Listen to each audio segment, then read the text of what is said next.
Okay, so welcome to Retech, and today we're just going to do one of the last emulated machines for a while. I'm kind of about a third of the way through the machines I want to do, but we're going to do the Atari ST. You can see it running in the background with Zool on here, and the reason I did it is because I've done the Amiga, and the Amiga turned out okay, even though I had to change the colour of the case because it was pretty bad. But I've always liked the ST, and it would be nice to have an emulated ST and keep as much software as possible in one location and make it easier to use as an everyday machine. And so I decided to do this one based on a 520 STE case, because the ST FM case that I had wasn't particularly good, so I decided to base it on a better case. So what I'm going to do is I'm going to finish off this emulation session of with the Atari ST, because it's one of my favourite machines anyway, and it would be nice to have this machine running the way I want it to run. And at the same time, it's using the last of the Time Mouse software boards that I have, and it would be nice to kind of have a little bit of an overview of which is the best emulated machine out of all of the boards and all of the ones I've built so far, and to have a quick review of those and see which ones are actually worth doing and which ones are kind of so-so. And that's what I'm going to do after this machine's complete. So today we're going to look at the Atari 520 ST, or the emulated Atari 520 ST, and see how we get on. So today I'm going to take this 520 STE and basically do something with it, because it's destroyed. I mean, you can have a look underneath. The machine's not very good, nothing really works on it. It's another one of those too far gone because I've used parts out of it for other machines. So I'm going to continue with my emulation theme, because what I'm trying to do is to work through all of my bits and pieces that I have, my parts that are either, you know, no longer of any use to anyone because they are too far gone, and make them into something useful, such as the ZX Spectrum at the back that was made out from a recreated ZX Spectrum keyboard and case into a fully working machine. Now this is what I'm going to do with this. It's going to be quite a quick video, because, you know, it's more of, can we actually do stuff with this, rather than should we just throw it in the bin and waste, you know, the plastics or whatever's left of the machines that actually is useful.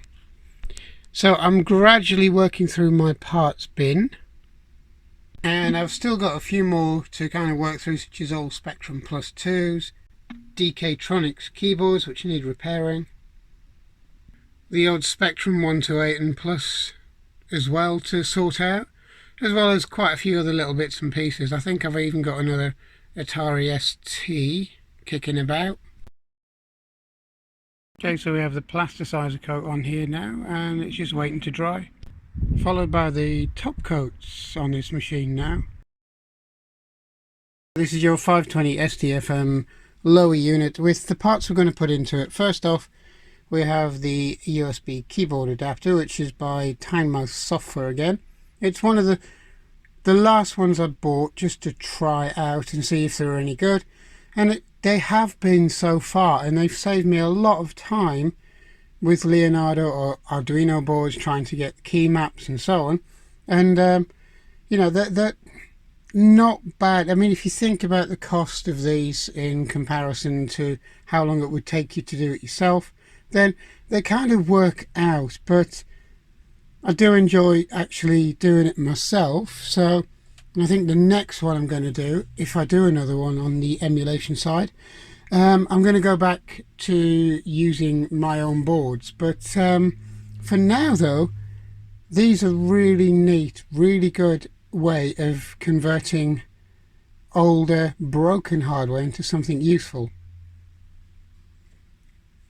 Okay, so now we have a Raspberry Pi 3B Plus, source model B, and I'm going to use that for the base of this machine, and then we've got various cables to connect them together.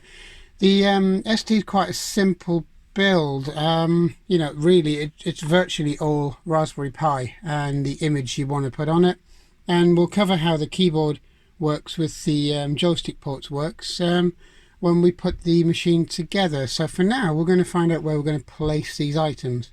Now I'm sure a lot of you, or most of you, have seen Raspberry Pis now. There are millions of them out there. They are now the most popular single make, single production of microcomputer out there. They surpassed the Commodore 64 a little while ago, and you can see why, because it can be used for anything. They can be used for projects like this, as controller board, even as a desktop, and the Model 4 can be used as a normal PC.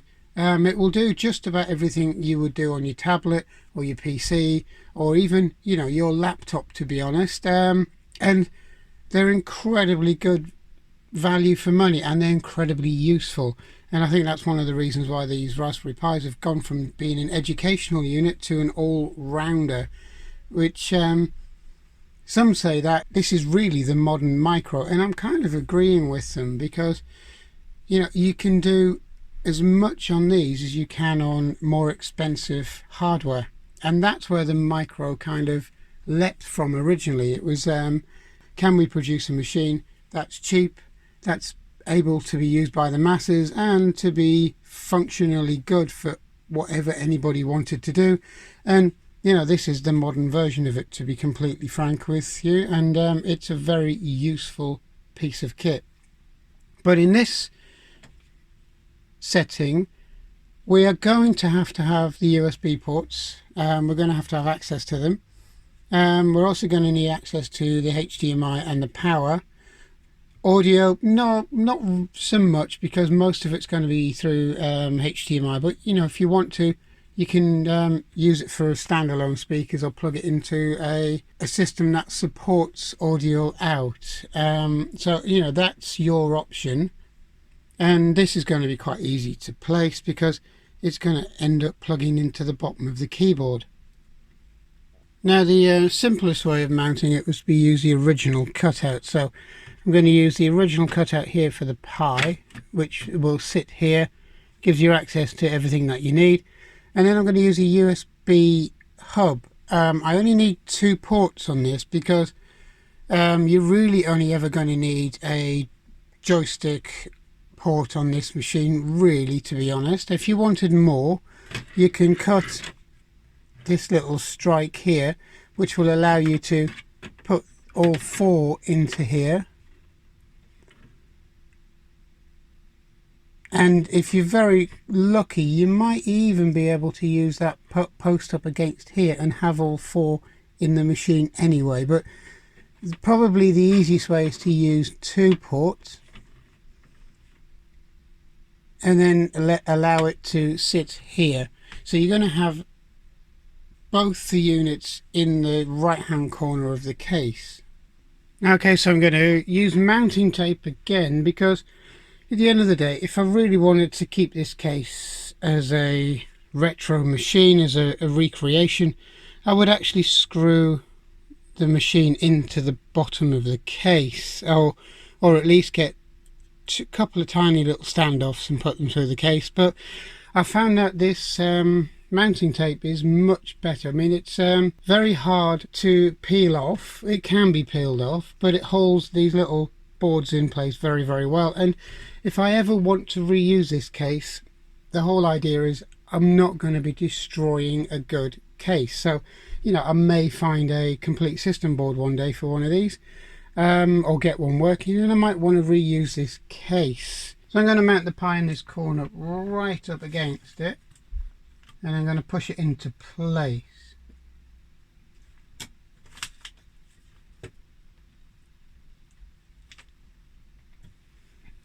Okay, so that's nice and secure now. So now I've taken the USB hub out of its case, because it will fit in between this strike nice and easily. So you just ease it through,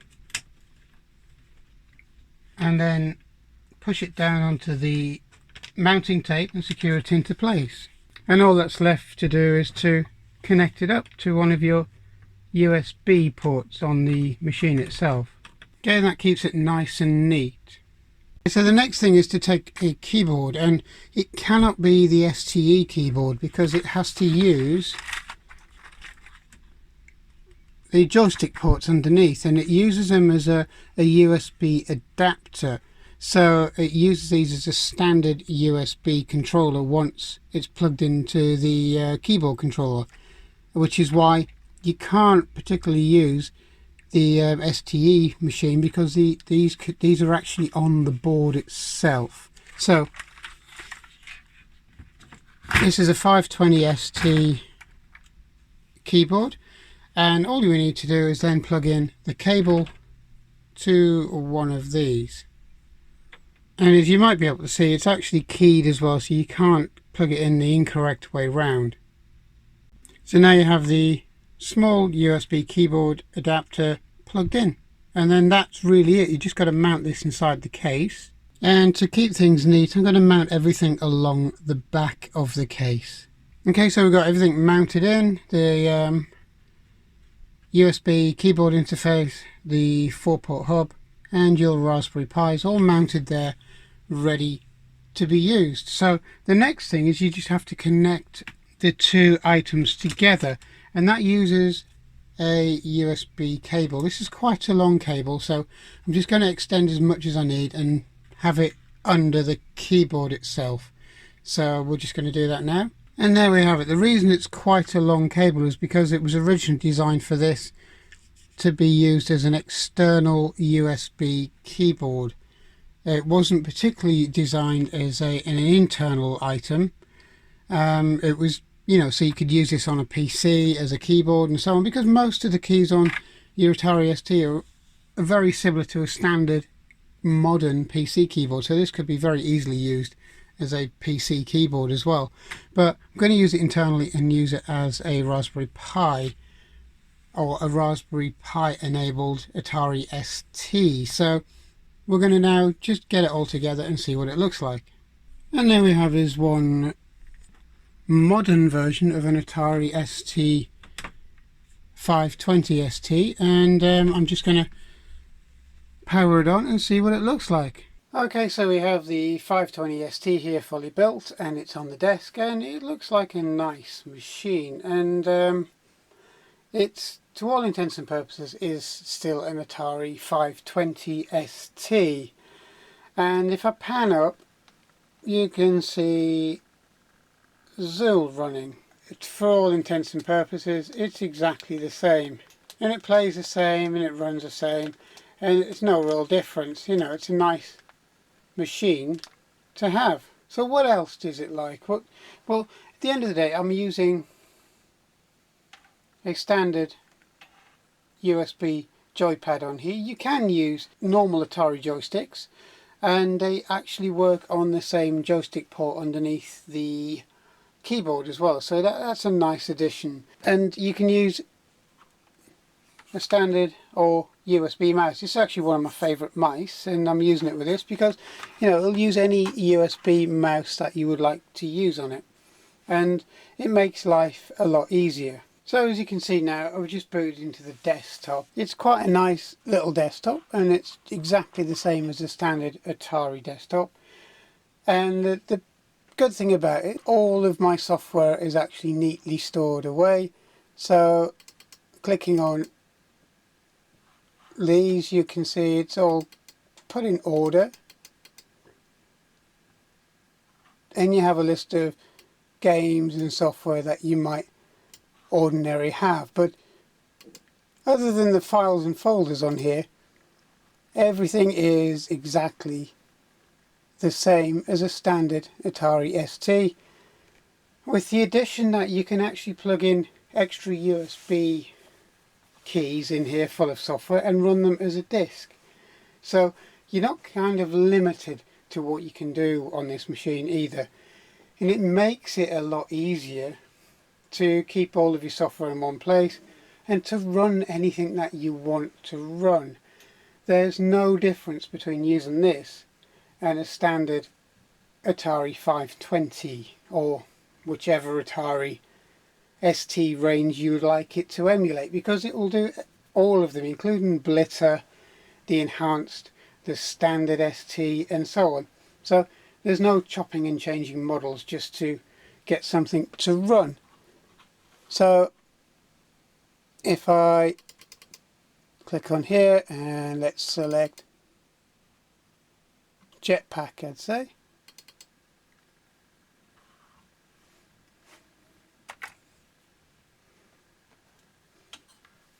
Okay, so we'll just get Jetpack running. And it's, you know, it's obviously a lot quicker than disk.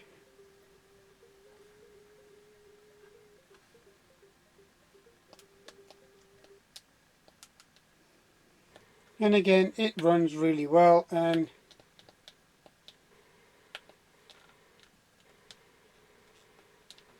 you know, it's just an updated version of what was on this Sinclair Spectrum, which, you know, is quite nice, quite nostalgic really.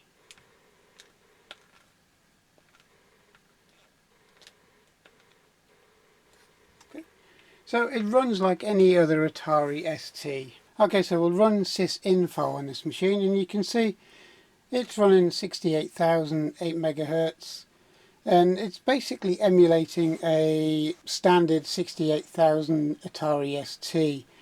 And you know, everything that you would get sysinfo wise on a normal or a real, if you want to put it that way, 520 STFM or 520 STE or 1040 STE or whichever model you're running, will actually come up as the machine you're actually emulating on here.